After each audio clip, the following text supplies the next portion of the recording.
Witam Państwa niezwykle serdecznie, a ze mną już poprzez łącza Zoom pan Dobromir Sośnierz, Konfederacja. Witam Pana. Witam. Dzień dobry. Panie Dobromirze, zaprosiłem Pana dziś do studia, żeby Pan mi parę spraw wyjaśnił, bo się zgubiłem. Pierwszą sprawą jest taka oto, jaki jest prawdziwy stosunek Konfederacji do przywilejów dla Ukraińców, do wysyłania wojsk polskich na Ukrainę w sytuacji trwającej wojny ukraińsko-rosyjskiej. Jak wygląda to, no bo przez pryzmat głosowań nie do końca wszystko rozumiem. Czy może pan ten temat podjąć? Wydaje mi się, że nic się nie zmieniło w tej sprawie. A jakie głosowania pan redaktor ma na myśli? No takie oto, że lider Konfederacji głosował za utrzymaniem przywilejów socjalnych dla Ukraińców. Między innymi, bo tam była cała pula różnych Który rozwiązań. lider tak głosował i o jakie głosowanie pan, O pana o jakim Mentzena głosowaniu pan ostatnio, redaktor mówi? bo przedostatnio, przed wetem pana prezydenta, pan Mentzen był nieobecny. No ale potem... No to chyba pan redaktor ma na myśli poprawkę, która dotyczyła penalizacji symboli banderowskich, Tak, tak? ale za tym A nie także całą kryły ustawą. się nie tylko te sprawy historyczne, jakże ważne i polityczne, ale za tym kryła się cała też kwestia wsparcia na wielu poziomach Ukrainy. No i właśnie pana pytam, no, czy jest takie w ogóle stanowisko Konfederacji jasne w tej sprawie? Tak jak powiedziałem, nic się w stanowisku Konfederacji nie zmieniło. Wydaje mi się, że tutaj trochę dezinformujemy co do tego głosowania, bo przynajmniej ja mogę czegoś nie wiedzieć, bo też nie wszystko śledzę i nie każde głosowanie sprawdzam, więc jeśli dlatego dopytuję, o co panu redaktorowi chodzi. Natomiast ja słyszałem jedynie o głosowaniu, słusznie zresztą, przeciwko tej poprawce, a nie przeciwko projektowi, nie przeciwko jakimkolwiek uregulowaniom dotyczącym ograniczenia pomocy socjalnej. My jesteśmy w ogóle przeciwnikami przecież socjalu w Nowej Nadziei, a tym bardziej prezentowania go obcokrajowcom. Tylko chodziło o skrępowanie wolności słowa poprzez próbę zakazywania jakichś kolejnych, poszerzanie tej listy zakazanych symboli i ideologii w Polsce. Z tym się absolutnie nie zgadzam i tutaj całkowicie popieram Sławomira Mentzena, że głosował przeciwko tej poprawce. Jeśli coś innego było głosowane w, w sposób, który pana redaktora zastanawia, to ja nic o tym nie wiem. Ja sklejam dwa fakty. Fakt wstrzymania się od głosu, czy też, przepraszam, nieobecności na głosowaniu jako jedynego w sprawie tej ustawy, którą zawetował pan prezydent, gdzie była mowa o pomocy także socjalnej dla Ukraińców i wyraźnego sprzeciwu, no to pan powiedział, przeciwko penalizacji banderyzmu. I w związku z tym dopytuję pana, czy rozumiem, że także faszyzm mógłby się znaleźć na tej liście niepenalizowanych, faszyzm w wydaniu hitlerowskim na przykład, niepenalizowanych ideologii. Czy to też by panu nie przeszkadzało? Tam nie ma rozróżnienia na wydanie hitlerowskie czy nie hitlerowskie w ustawie, ale zdecydowanie tak. Znaczy ja mówię o swoim stanowisku, bo jak pan redaktor wie, też Konfederacja nie głosowała jednolicie w sprawie tej poprawki, ale ja w pełni solidaryzuję się ze Sławomirem Mentzenem. Jestem zwolennikiem nieograniczonej wolności słowa. Uważam, że penalizowanie jakichkolwiek poglądów, pomijając oczywiste kontrowersje czy ich klasyfikacji, tak, że w ustawie napisze się, zakazuje się faszyzmu, to nie oznacza, że to kto definiuje potem, co to jest ten faszyzm, prawda? Czy komunizm, czy cokolwiek innego. Jestem przeciwnikiem tego, żeby urzędnicy, żeby jakieś organy państwowe wyznaczały granice debaty wolności słowa, jakkolwiek głupie i kretyńskie poglądy, jakkolwiek obrzydliwe dla mnie rzeczy by ludzie nie wygadywali, to mają prawo je mówić tak długo, jak nie ogranicza się to po prostu do wzywania do popełnienia przestępstwa. No ale może ja z kolei czegoś nie wiem, mimo studiów historycznych i paru innych humanistycznych. Może ja czegoś nie pamiętam, ale z tego co wiem, no to banderyzm jest ideologią zbrodniczą. To właśnie prowadziło do ludobójstwa, do między innymi zamordowania 200 000, co już dziś wiemy bez żadnej wątpliwości, Polaków na Wołyniu, na Podolu, w Małopolsce Wschodniej. No rozumiem, że to panu nie przeszkadza. To jest, wie pan, no, nie spodziewałem się tak szokującej z pana strony wypowiedzi. No bez takich, że mi to nie przeszkadza, że kogoś zamordowano, to dlatego jestem przeciwko zakazowi jakiejś ideologii. Jeśli pan redaktor uważa, że jakąś ideologię można zakazać dlatego, że ma na sumieniu jakieś ofiary, no to zwracam uwagę, że Kościół katolicki też jest zamieszany w wojny krzyżowe, można by go na tej podstawie zakazać. Więc no, litości, no, nie podsuwajmy się takiej demagogii. W Stanach Zjednoczonych nie ma takich zakazów i jakoś faszyści, komuniści z tego powodu się jakoś strasznie nie panoszą w tym kraju. Tak? Komunizm ma znacznie więcej ofiar na sumieniu niż banderyzm, tak, a jednak w większości krajów, no w Polsce akurat też jest zakazany, co też uważam, że nie jest właściwe, tak, nie powoduje to, że jest zakazany i że z tego wynikają jakieś konkretne konsekwencje. Z ideologiami trzeba polemizować, a nie ich zakazywać. Zakazywanie powoduje tylko to, że debatę publiczną się tłumi i ludzie, którzy chcieliby na ten temat podyskutować, albo schodzą do podziemia, albo po prostu przychodzą do jakichś działań agresywnych, tak, żeby wyrazić swoje poglądy, których państwo zakazuje. Nie wydaje mi się, żeby w Polsce był klimat na komunizm, żeby był klimat na faszyzm i nie wydaje mi się tym bardziej, żeby był klimat na banderyzm, tak? Zwłaszcza, że nie jest to jakaś ideologia, to nawet nie jest ideologia, to jest po prostu jakiś ruch społeczny, co my to tak nazywamy, ale to znowu rozumiane jest rozmaicie. Ukraińcy rozumieją przez to co innego niż my. Ukraińcy przecież w większości nie wiedzą, że o tej albo wypierają to, albo próbują znacznie umniejszać, czy w ogóle nie wiedzą o tej masakrze na Wołyniu, więc dla nich odwoływanie się do Bandery znaczy w ogóle coś innego. Co jeśli ktoś używa tych symboli, prawda, czy faszystowskich, czy komunistycznych w innym znaczeniu niż my chcemy. Albo jeśli dochodzi do takich sytuacji, pamiętamy, że Korwin-Mikke był ścigany, była próba ścigania go za to, że tam w geście szyderczym, tak, ale podniósł tą rękę w Parlamencie Europejskim, żeby wyśmiewać. Co wtedy, jeśli ktoś właściwie to robi w celu krytykowania, tak, że przebiera się w mundur SS po to, żeby obśmiać jakąś ideologię albo parodiować jakiegoś polityka, prawda, i tak dalej. No, próba ubierania tego w konkretne przepisy jest potem w praktyce napotyka na tego rodzaju procesy i problemy interpretacyjne. Więc nie, to nie oznacza, że mi coś nie przeszkadza. Tak samo jak nienawidzę komunizmu, nienawidzę hitleryzmu, nienawidzę wszelkich ideologii zbrodniczych, totalitarnych i ograniczających wolność jednostki, to nie oznacza, że domagam się ich zakazywania. Nie jestem za tym, żeby zakazywać wszelkiego lewactwa, prawda, socjalizmu, który też doprowadził do wielu nieszczęść, w wielu miejscach do głodu, do nędzy wielu ludzi, tak, ale no, uważam, że należy z tym polemizować, ale nie tego zakazywać. No, słowa to tylko słowa, tak, każdy ma prawo mówić, co mu się podoba. Wie pan, zatkało mnie trochę, no, bo mam inne zdanie niż pan. Oczywiście ma pan do niego prawo i ja panu Jest pan nie odbieram, zwolennikiem cenzury, Boże, tak?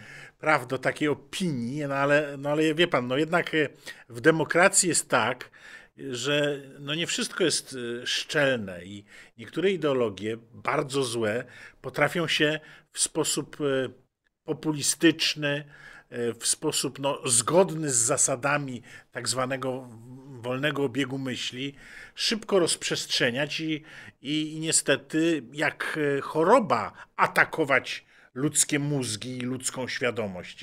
I nie wiem, czy chciałbym, żeby w szkole na przykład, że nie, że nie wiem, ale z całą pewnością nie chciałbym, żeby na przykład w szkole u moich dzieci, które już są za duże na szkołę, ale kiedyś do szkoły chodziły, no to żeby tam wykładano na przykład taki totalny liberalizm, że na przykład podawano by jakieś przykłady czy fakty historyczne w sposób neutralny, nie penalizujący, nie, w jakiś sposób nie wskazujący na zło, którym był ustrój totalitarny, którym był banderyzm. Przepraszam, że taką długą dygresję, może to nie jest moją rolą w tej rozmowie, ale moją rolą jest wydobycie od pana poglądów, ale wie pan,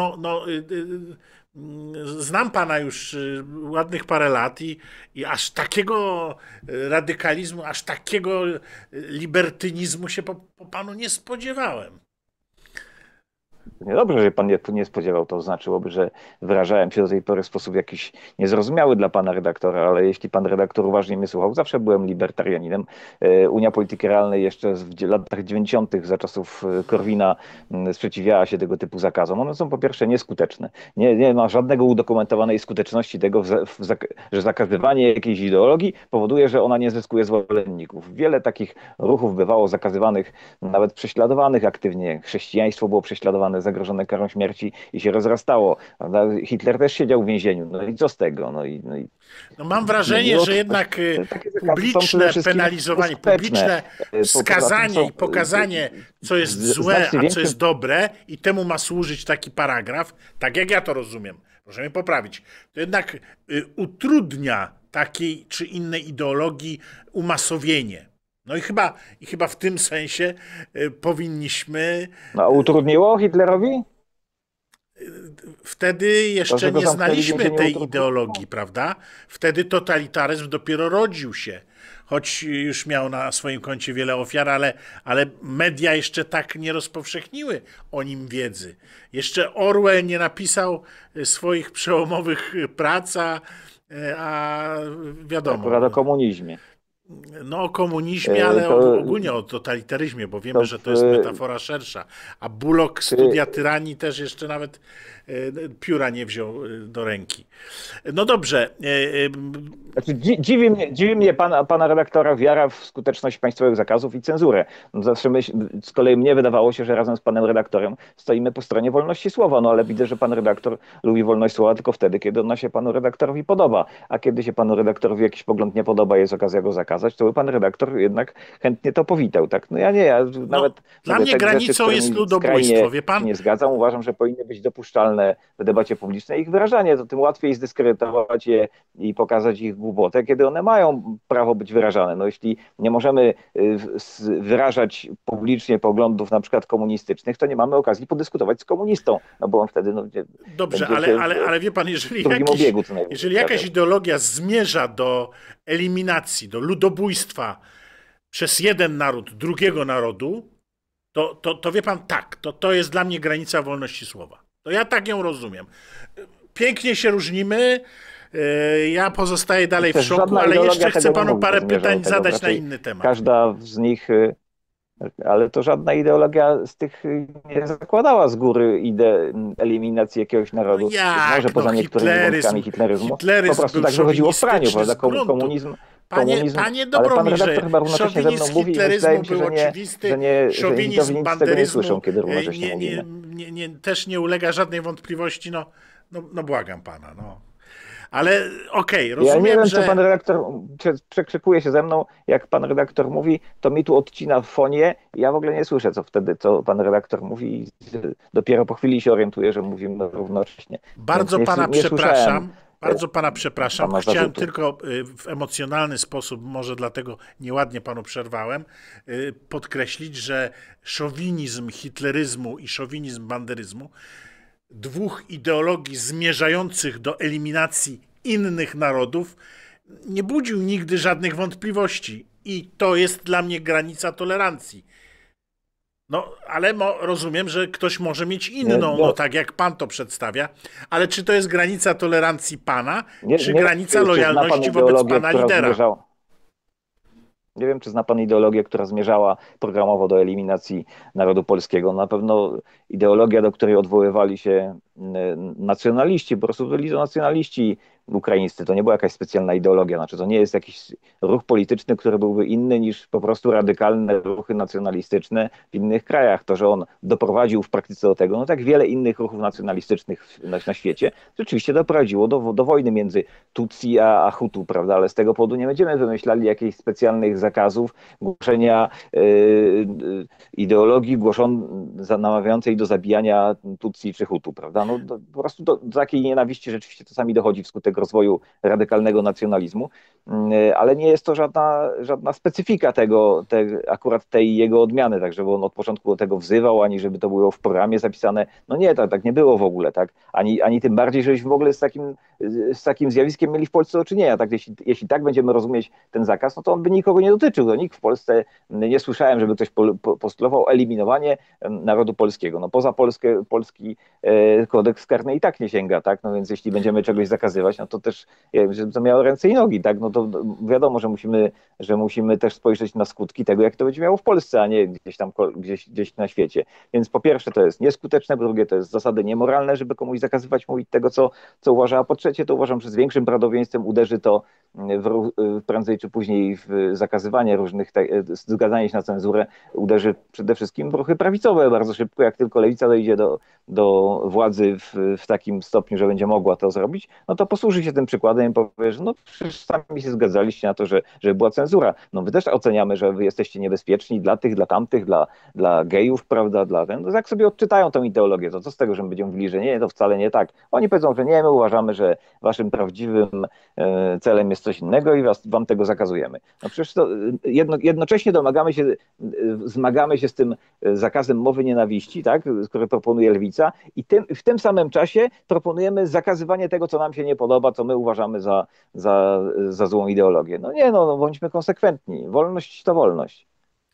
Tak, tylko że no muszę, przepraszam, jak mówię, nie jest zwykle moją rolą tutaj tłumaczenie przeciwnego stanowiska, no ale jednak, panie Dobromirze, no proszę zwrócić uwagę, że w Polsce na przykład mamy 4 miliony Ukraińców przebywających w różnej formie na terenie naszego kraju i jeżeli my nie zakażemy im, i wolałbym, żeby pan używał terminu szowinizm, bo to nie jest tożsame z nacjonalizmem. Ja na przykład uważam się za nacjonalistę, za człowieka o poglądach Jedni narodowych. uważają, Czyli człowieka, tak, który kocha swój kraj i uważa, że jest naprawdę najlepszą miejscówką na globie. Ja tak uważam, ale to nie znaczy, że jestem szowinistą. I pan tu pomylił terminy, bo ukraiński i niemiecki, hitleryzm, nazizm i banderyzm były szowinistyczne, czyli że wszyscy inni są gorsi i wszyscy inni mogą podlegać eliminacji. Taki był hitleryzm, taki był banderyzm. To są kamienie milowe. To są niezwykle istotne sprawy, a zwracam też panu uwagę na to, że wracając do pierwszej mojej wypowiedzi, że mając tu 4 miliony Ukraińców, jeśli nie zakażemy im banderyzmu, no to mamy już sprzed II wojny światowej liczne przykłady, w co może łatwo zamienić się taki radosny nacjonalizm ukraiński, jeśli tchnie się w niego banderowskiego ducha. 200 tysięcy ofiar panu za mało? 6 milionów ofiar hitleryzmu panu za mało? To były ofiary ideologii, zideologizowanego społeczeństwa, które w realiach demokratycznych no po prostu jak chorobę, jak dżumę przejęło ten nurt myślowy i dlatego uważam, że nic złego w tym, żeby go nie propagować, bo o tym mówiła ustawa, nie propagować w tym ludobójczym jednym czy drugim przykładzie nie ma. No ale pan wyjaśnił, państwo są tutaj arbitrami, możecie lajkować, możecie komentować, jeśli oglądacie nas w mediach społecznościowych, a jeśli oglądacie nas w sieciach kablowych, to możecie nie wyłączać naszego kanału. A zatem idąc dalej w naszej rozmowie... Ale ja chciałem odpowiedzieć. Proszę bardzo. Oczywiście no właśnie było nie mam zamiaru zamykać rzecz, panu ust w żadnym zakresie. Słucham? Nie mam zamiaru zamykać panu ust, broń Boże. Okej. W II Rzeczypospolitej właśnie stosowano taktykę, którą pan zaproponował i bardzo silnie zwalczano nacjonalizm ukraiński. Efekt był właśnie taki, jak ten, że problem tylko wyeskalowano. Jakiekolwiek zakazy prowadzą do radykalizacji tego ruchu. W związku z tym przykład historyczny akurat przemawia przeciwko poglądowi, który pan dał. Dokładnie to zrobiono w II Rzeczypospolitej. Bardzo silnie tłamszono wszelkie ruchy ukraińskie, co spowodowało rosnące poczucie krzywdy wśród Ukraińców. Ostatecznie wskutek eskalacji doprowadziło do tej rzezi na południu. Nie jest to żadne usprawiedliwienie dla tego, natomiast takie są państwo próbowało zakazywać, jeśli państwa zaborcze próbowały zakazywać Polakom realizacji ich tożsamości narodowej. To prowadziło do postęp ze strony Polaków, prawda? To jest nikąd nie. Więc no, jeśli chcemy powtórki tej samej sytuacji, to wystarczy, że będziemy zachowywać się podobnie. Wydaje mi się, co więcej, co to znaczy ideologia banderowska? Znaczy, ideologia banderowska jest tylko ideologią, pan mówi, że szowinistyczną, nacjonalistyczną to jest kwestia ocenna. Skrajni nacjonaliści często są uważani przez jednych za szowinistów, a swoim własnym zdaniem nie są uważani za szowinistów. Akurat w ukraińskim nacjonalizmie nie było tego, czego w niemieckim, czyli podkreślania jakiejś rasowej wyższości rzekomo Ukraińców nad innymi. To w ogóle takiego elementu tam nie było. Pan redaktor to wymienił jednym tchem jako ten.